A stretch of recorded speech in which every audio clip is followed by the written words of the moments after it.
Hey guys, welcome back to Vikram tutorial. आज का session शुरू करते हैं। पहला क्वेश्चन ज्योग्राफी के अंदर में, सम भूकंप रेखा आइसोसिस्मल लाइन का आकार प्रायः कैसा होता है?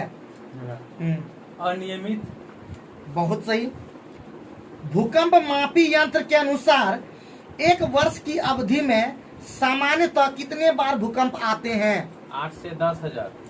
एक चीज बता देते हैं, ये सारे क्वेश्चन एग्जामिनेशन में नहीं आते हैं, बट इसको पढ़ने से आपका माइंड फ्रेश हो जाता है और आप कोई भी क्वेश्चन को आप टेकल कर पाते हैं। तो ऐसा न सोचें कि ये सब क्वेश्चन से फायदा नहीं है, आपको आपका दिमाग बढ़ जाएगा इससे, ठीक है। और कौन सा क्वेश्चन आता है वो आप समझ लीजिए। देखिए क्वेश्चन पूछ रहे हैं, अग्नि वलय जिसको बोलते हैं सर्किल ऑफ फायर, प्रशांत महासागर के उस विशाल क्षेत्र को कहते हैं जहां कुल भूकंप का कितना % आता है?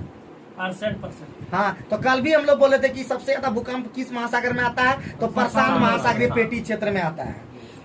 आगे बढ़ते हैं। निम्नलिखित में कौन सी घटना धरातल पर घटित नहीं होती है? वही सुनामी। बहुत सही, एकदम बहुत जबरदस्त। सुनामी जो होता है धरातल पर ना होकर समुद्र में होता है। आगे बढ़ते हैं। निम्नलिखित में कौन सी अनुने में प्राकृतिक आपदा है? अनुने में ऑप्शन भूकंप, चक्रवात, बवंडर, प्रभंजन। और ये 2011 एसएससी में आया है। भूकंप होगा। आगे बढ़ते हैं। एनडीए में क्वेश्चन आया था 2011 में, निम्नलिखित में कौन सा एक एशिया के पूर्वी सीमांतों में होने वाले भूकंपों का कारण बताता है? एशिया के प्लेट के नीचे पैसिफिक प्लेट का अवगमन, यूरोपीय प्लेट के नीचे अफ्रीकी प्लेट का अवगमन, एशियाई प्लेट के नीचे इंडियन प्लेट का अवगमन, या पैसिफिक प्लेट के नीचे अमेरिकी प्लेट का अवगमन? एशियाई प्लेट के नीचे पैसिफिक प्लेट का अवगमन, एकदम सही है। निम्नलिखित में किसे प्रकृति का सुरक्षा बल्ब कहा जाता है? बहुत इंपॉर्टेंट क्वेश्चन है। सुरक्षा बल। प्रकृति का सुरक्षा बल्ब। ऑप्शन भूकंप, ओजोन गैस, ज्वालामुखी, नदियां। ज्वालामुखी। तो प्रकृति का सुरक्षा वाल्व जो होता है वो ज्वालामुखी होता है, और इसे हम लोग वोल्केनो अंग्रेजी में कहते हैं, ठीक है।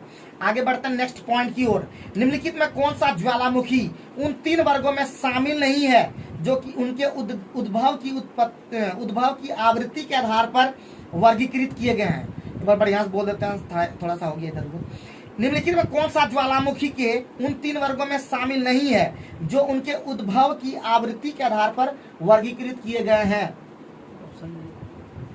जागृत ज्वालामुखी जिसको सक्रिय ज्वालामुखी कहते हैं, प्रसुप्त ज्वालामुखी या सुसुप्त ज्वालामुखी जिसको कहते हैं, मृत ज्वालामुखी या यौगिक ज्वालामुखी? जागृत ज्वालामुखी। तो इसका आंसर है जैसे इसमें मारा हुआ है यौगिक ज्वालामुखी, ठीक है। लेकिन क्यों होगा? क्योंकि यही सही आंसर है कि हम लोग जानते हैं प्रसुप्त ज्वालामुखी होता है, सक्रिय ज्वालामुखी होता है, और तुम्हारा मृत ज्वालामुखी होता है। 3 तरह प्रकार का ज्वालामुखी भी होता है, योगी ज्वालामुखी नहीं शामिल है, ठीक है। आगे बढ़ते हैं। किस ज्वालामुखी में अक्सर उद्गार होते रहता है? हाँ, किसमें होगा? दिमागी है, दिमागी। जागृत ज्वालामुखी। जागृत ज्वालामुखी का है।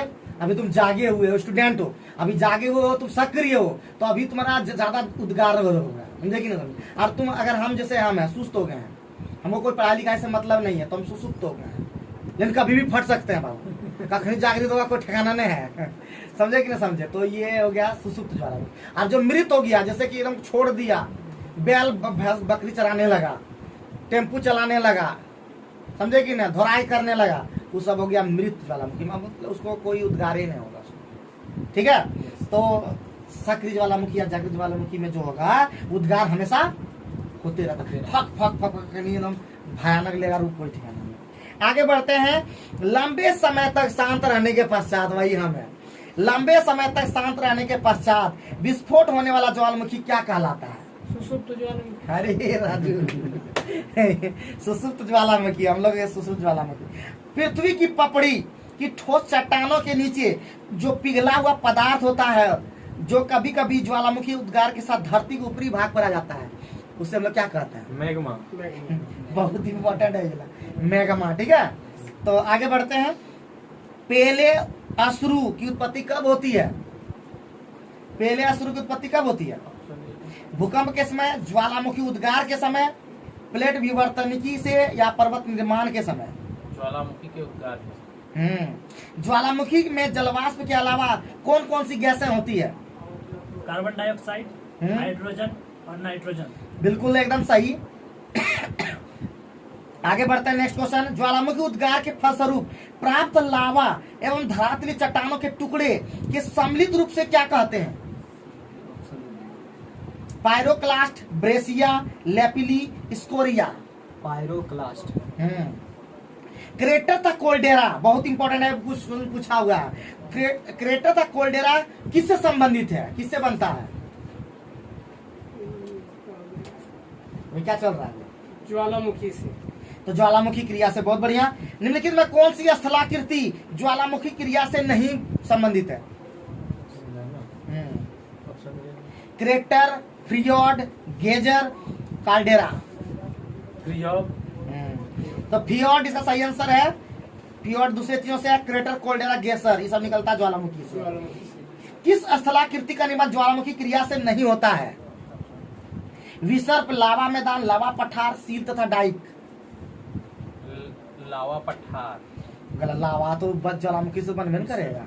लावा पठार, लावा मैदान, सील तथा डाइक जो होता है वो ज्वालामुखी क्रिया से बनता है। तो विसर्प नहीं बनता। विसर्प जो बनता है नदियों के जो अथी से होता है, शायद उससे बनता है। डाइक क्या है? ऑप्शन ज्वालामुखी निर्मित बहिर्वर्ती स्थलाकृति या ज्वालामुखी निर्मित आंतरिक स्थलाकृति? दो एक बता। आंतरिक स्थल। एकदम सही है, बिल्कुल, बहुत बढ़िया। कोल्डेरा संबंधित है जी ज्वालामुखी से। वह कौन सा महाद्वीप है जहाँ एक भी ज्वालामुखी ने? ये होगा ऑस्ट्रेलिया से। मेरा था। हाँ तुमने सही बताया एकदम। अग्नि वाला सर्कल ऑफ फायर किसे कहा जाता? पूछा हुआ क्वेश्चन है। Circle of fire. प्रशांत परिमेखला, अटलांटिक परिमेखला, हिंद परिमेखला या आर्कटिक महापरिमेखला? प्रशांत परिमेखला। क्योंकि वहां पे पूरा जो रहता है ना, मतलब ज्वालामुखी आते रहता है। लेकोलिथ किससे संबंधित है? बहुत इंपॉर्टेंट क्वेश्चन है। लेकोलिथ वही ज्वालामुखी, वही भूकंप, वही पर्वत, वही महाद्वीप पठार। आगे बढ़ते हैं। विश्व में सर्वाधिक जागृत ज्वालामुखी कहाँ स्थित है? अभी नहीं बोले थे, कौन सा? हिंद महासागर के पास, प्रशांत महासागर के आसपास, प्रशांत महासागर के आसपास। विश्व का अधिकांश ज्वालामुखी घटनाएं कहाँ घटित होती है? उस तरह नहीं, अभी रचनात्मक प्लेट किनारों पर या भ्रंश मेखला के सहारे पर, विनाशात्मक प्लेट किनारों पर या मोड़दार मेखला के सहारे? विनाशात्मक प्लेट किनारों। तो आज का सेशन आप लोग को उम्मीद है पसंद किए होंगे कि इसी तरह के जबरदस्त ग्रुप डी के सेशन को देखने के लिए आप लोग विक्रम ट्यूटोरियल चैनल को सब्सक्राइब कर लें। और ज्यादातर फिर बोल रहे हैं, जितने भी बच्चे ग्रुप डी का तैयारी कर रहे हैं, खासकर आने वाले जो वैकेंसी होंगे उसके लिए तैयारी कर रहे हैं, तो हमारा जो सेशन आता है वो जरूर से जरूर देखें, कंटिन्यू देखें और पूरा वीडियो को देखें। आधा वीडियो देखें, इसकी बिल्कुल ना करें। और अगर थोड़ा सा वीडियो अच्छा लगता है लाइक करके जाए। थैंक यू वेरी मच, बहुत बहुत धन्यवाद।